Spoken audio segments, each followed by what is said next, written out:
Be sure to read and follow the safety guidelines to protect your computer from potential damage and ensure your personal safety.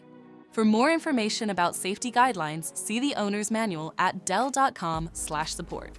Before you begin, turn off the computer and disconnect all the attached peripherals. To remove the SSD 2280, remove the screw securing the side cover. Slide the cover up and away from the device. Identify the hard drive assembly and undo the latches securing it to the system. Remove the hard drive. Loosen the screw securing the solid-state drive and lift the drive away from the system.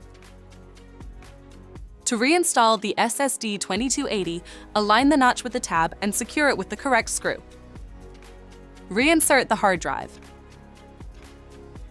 Place the side cover back on the device and secure it with the screw. For more information about your Dell system, visit dell.com/support.